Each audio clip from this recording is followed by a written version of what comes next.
एक व्यक्ति रात के करीबन 8 बजे एक स्कूटी लेकर जा रहा है। उस व्यक्ति की उम्र करीबन 26 से 27 साल के बीच में है और वो जब स्कूटी चला रहा है तो सामने से एक छोटा नाला पड़ता है। सामने से वहाँ पर जो मोड़ था, एक गाड़ी आती है। उस गाड़ी की लाइट जब उसके चेहरे पर पड़ती है तो वो हड़बड़ा जाता है और उसकी स्कूटी पर रखा बोरा ज़मीन पर गिर जाता है और अब वो उतरकर उस बोरे को रखने लगता है। तभी वो देखता है कि साइड में एक गाड़ी लगी हुई है खड़ी पार्किंग में और उसमें बैठा व्यक्ति अंदर की लाइट जोड़कर उसी की तरफ देख रहा है। जैसे ही वो ये सब कुछ देखता है तो वो वहां से फरार हो जाता है, उस बोरे को नहीं लेकर जाता। रात में तो उस बोरे में कोई कुछ भी नहीं देख पाता है, क्योंकि रात में कौन, क्योंकि 8 बजे की ये घटना थी और वो थोड़ा सुनसान इलाका था, कोई भी नहीं देखता है। लेकिन जैसे ही सुबह होती है, लोग खेतों की तरफ जाते हैं तो इस अनजान बोरे के बारे में पुलिस को कॉल किया जाता है, क्योंकि इस बोरे से एक इंसानी हाथ बाहर निकल रहा था। पुलिस आती है, पुलिस के पास ये जो डेड बॉडी है ये पहुंच जाती है।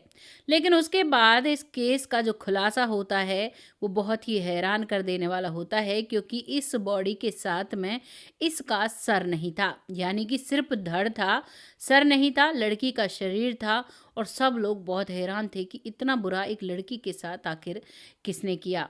आपने अनुमान लगाया होगा कि आजकल बहुत ज़्यादा ऐसे मामले आ रहे हैं जिसमें सर को धड़ से अलग कर दिया जाता है, उसे कहीं और फेंक दिया जाता है, धड़ को कहीं और फेंक दिया जाता है, तब जाकर पुलिस इन केसों को सॉल्व करती है। लेकिन ये मामले इतने ज़्यादा आ क्यों रहे हैं? क्या कभी किसी ने ये सोचा है? ये सब प्रेम संबंधों की वजह से आ रहे हैं। आज की घटना भी कुछ ऐसी है जिसमें एक तरफा प्रेम चलता है और इस एक तरफा प्रेम की वजह से कुछ ऐसा घटित हो जाता है जो घर में चल रही शादी में मातम हो जाता है। नमस्कार, मैं महक चौधरी। आज की जो सच्ची घटना लेकर आई हूँ वो उत्तर प्रदेश के आगरा से है। यहाँ पर एक बहुत ही प्यारा सा परिवार है। परिवार में 3 लड़कियां हैं, उनका एक भाई है, छोटा भाई का नाम सचिन है। और वो जो 3 बहन हैं उनमें जो बीच वाली बहन है जिसका नाम मीना होता है। मीना जो कि पढ़ने लिखने में बहुत होशियार है, और कह देते हैं ना कोई कोई लड़की ऐसी होती है उसमें बहुत जज्बा होता है, मीना बिल्कुल वैसी ही होती है। वो बहुत मेहनत करती है और बहुत मेहनत से पढ़ाई कर अब एक कंपनी में नौकरी पा लेती है। पिता कहता है कि बेटा, तुम दोनों की शादी कर देता हूँ, तुम्हारी बड़ी बहन और तुम छोटी हो, तुम दोनों की शादी हो जाएगी तो मेरा जीवन जो है वो सफल हो जाएगा। लेकिन यहाँ पर वो लड़की साफ मना कर देती है। वो कहती है कि पापा, आप बूढ़े हो चुके हो, घर की जिम्मेदारियाँ मुझे उठानी है और मुझे अपनी छोटी बहन की भी शादी करनी है और अपने छोटे भाई की भी शादी करनी है। उसके बाद मैं शादी करूँगी, जब आप बिल्कुल खुश रहेंगे, आप पर कोई भी जिम्मेदारी नहीं बचेगी, तब मैं शादी करूँगी। बहुत ही समझदारों वाली बात करती है और इसी बात से उस पिता को अपनी बेटी पर गर्व महसूस होता है। और वाकई में वो बेटी करती भी गर्वों वाले काम है। मीना जिस ऑफिस में काम करती है वहाँ से जो सैलरी मिलती है उस सैलरी से अपने घर खर्च चलाती है। बचे हुए पैसे से वो अपनी बहनों की शादियों की तैयारी करती है और ओवर टाइम भी करती है, जिससे उसका घर अच्छे से चल सके, शादी अच्छे से हो सके। इसी कश्मकश में अब वो लड़की अपनी बड़ी बहन की शादी करा देती है। शादी के बाद अब वो 3 रह जाते हैं, यानी कि एक बहन, 2 बहन और एक भाई। भाई का नाम सचिन होता है, बहन मीना है और एक छोटी बहन और है, और पिता है। माँ भी है, लेकिन माँ, कहते हैं ना बहुत से परिवारों में माँ को ज़्यादा तवज्जो नहीं देते, आज भी ऐसा है। और यहाँ पर भी ऐसा था कि माँ से कोई ज़्यादा चीज़ें नहीं शेयर की जाती थी। पिता जो नौकरी करता था और माँ जो घर पर रहती थी और बेटी जो नौकरी करती थी, छोटा भाई बहन अभी पढ़ रहे थे। धीरे धीरे वक्त निकलता है और वक्त के साथ अब छोटी बहन भी शादी के योग्य हो जाती है, उसकी भी शादी कर दी जाती है। जितना उनका हिसाब होता है उस हिसाब से अपने जैसे परिवार में उसकी भी शादी कर देते हैं। अब परिवार में सचिन बचता है और अब वो कहती है कि अब मेरे छोटे भाई की शादी की बारी है और उसके बाद मेरी बारी होगी। घर में बहुत मजाक बनाते थे, आपस में बहुत खुशी खुशी रहते थे कि देखो, हमारे घर में एक ऐसी लड़की है जो लड़कों को पीछे छोड़ रही है। वो अपने काम से काम रखती थी, कोई भी दिक्कत परेशानी कहीं भी नहीं थी। अब उसके भाई की जब शादी आती है तो उसे 3 लाख रुपयों की ज़रूरत पड़ती है। और जिस कंपनी में वो काम करती है वहीं उसके साथ ही एक काम करता है जो कि मालिक होता है कंपनी का, वो उनके साथ काम भी करता है और मालिक भी होता है। वो थोड़े छोटे लेवल की कंपनी थी लेकिन सैलरी अच्छा देती थी। उसका नाम विपिन होता है। विपिन जो कि उस लड़की से बहुत ज़्यादा बातें किया करता था। कई बार तो उसने उसे प्रपोज़ भी कर दिया था, लेकिन उसका यही कहना रहता था कि मैं अपने भाई की शादी के बाद शादी करूँगी। अब यहाँ पर वो मालिक है और भाई वो काम करने वाली है, तो वो कहती है कि मुझे इकट्ठा 3 लाख रुपए चाहिए, चाहे तो तुम मेरी सैलरी में से काट देना। विपिन फ़ोन पर कहता है कि ठीक है, तुम ऑफ़िस आ जाओ, मैं तुम्हारी सैलरी में से काट लूँगा और तुम पैसे लेकर चली जाओ। शाम का वक़्त था, वो ऑफ़िस जाती है। ऑफ़िस जाने के बाद वो उससे पैसे लेती है। पैसे लेने के बाद वो वापस घर नहीं लौटती है। रात के 8 बजते हैं, 9 बजते हैं और 9 बजे फिर उसके ऑफ़िस में फ़ोन किया जाता है कि घर से जो हमारी बेटी मीना है वो पैसे लेने के लिए निकली थी लेकिन अभी तक पहुंची नहीं।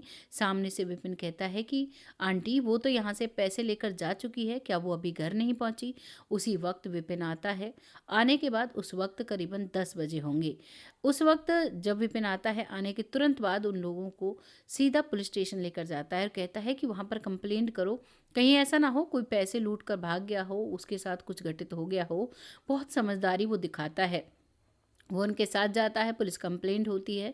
पुलिस कहती है कि देखो अभी का ताज़ा मामला है, रात भर इंतज़ार करते हैं, नहीं तो इस केस पर सुबह हम रोशनी डालते हैं, सुबह इन्वेस्टिगेशन होगी।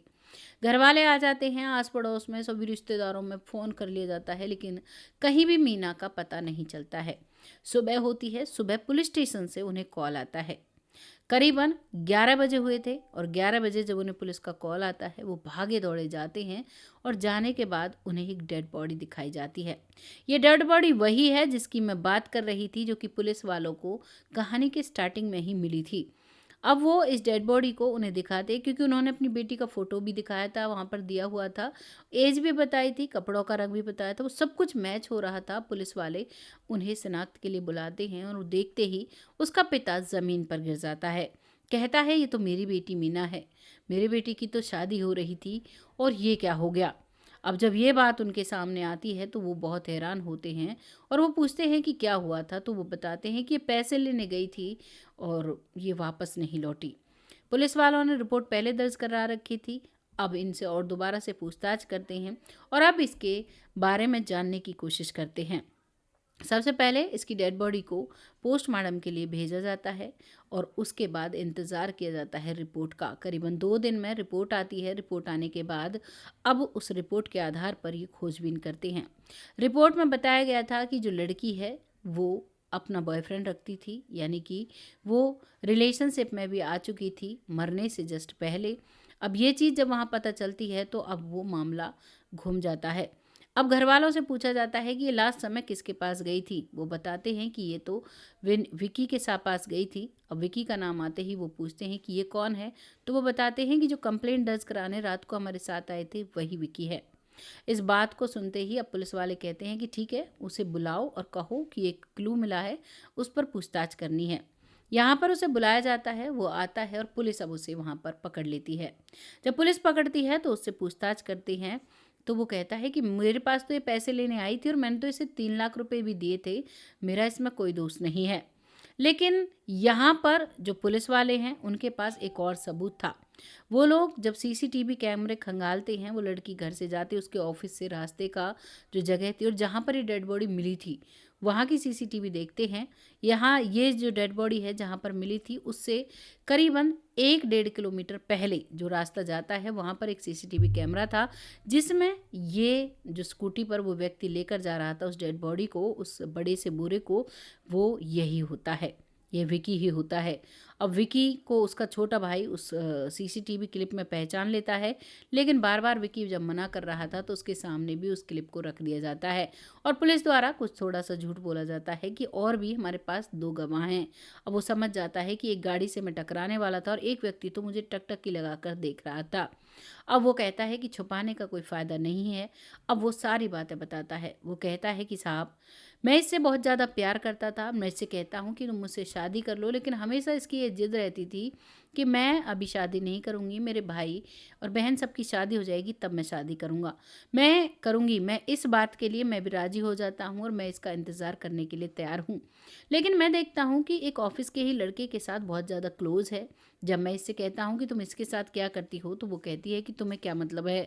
वो मेरी अपनी लाइफ़ है, मैं अपने हिसाब से जीऊँगी, तुम मुझे रोक-टोक नहीं सकते।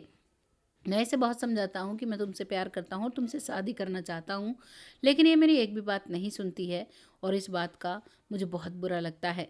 अब इसे ज़रूरत पैसों की पड़ती है, तो ये पैसे लेने के लिए आ जाती है। मैं इसे पैसे देने की एवज़ में इससे और कुछ माँगता हूँ, कुछ समय अपने साथ रहने का, वो भी ये मुझे देती है और उसके बाद मैं इससे कहता हूँ कि देख लो मुझसे शादी कर लो, कोई दिक्कत नहीं होगी। लेकिन ये कह देती है कि हमारी कास्ट अलग है, सब कुछ अलग है, ऐसा नहीं हो सकता।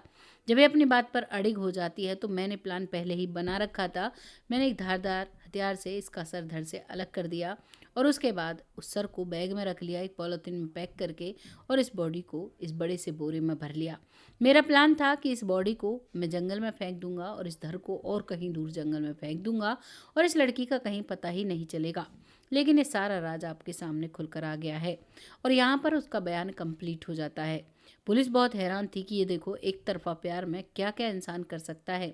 ऊपर से वो लड़की कमाती थी, ठीक है, लेकिन हर जगह अपनी कहते हैं ना, अपने आप को सेफ उसने नहीं रखा था। उसने अपना बॉयफ्रेंड बनाया था और जब इस बॉस को भी उसकी ज़रूरत पड़ी, इसने भी उससे ज़बरदस्ती कहने कहा, तो ये मान गई, ये तैयार हो गई और इसे कोई आपत्ति नहीं थी।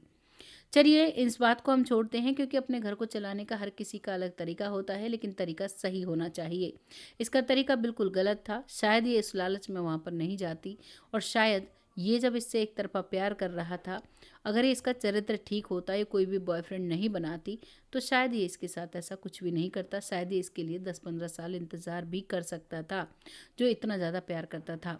बाकी जो ये विक्की ने किया है, इसकी सज़ा इसे मिलनी चाहिए। किसी की जान लेने का अधिकार किसी को भी नहीं होता और ये इसने सरासर गलत किया है। आपको जो लगता है आप कमेंट बॉक्स में लिखिएगा।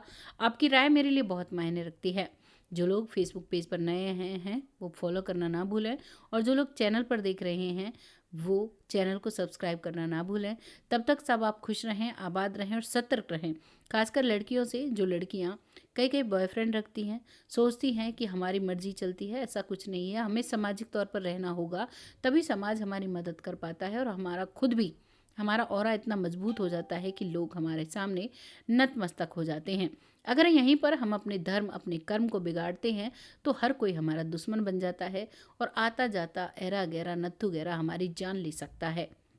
इसीलिए अपने आप को सेफ रखिए, क्योंकि सोचने वाली ये बात है, अगर ये लड़की अपने बॉयफ्रेंड से ना मिला करती और इससे भी साफ मना कर देती, कोई दिक्कत परेशानी नहीं थी। लेकिन ये लड़की उससे मना कर रही थी और उससे प्रेम कर रही थी।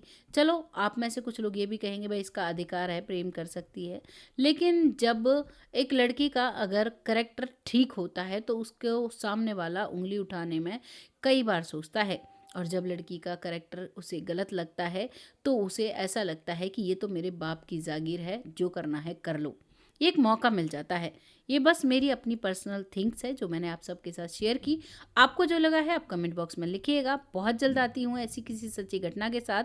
तब तक के लिए जय हिंद, जय भारत।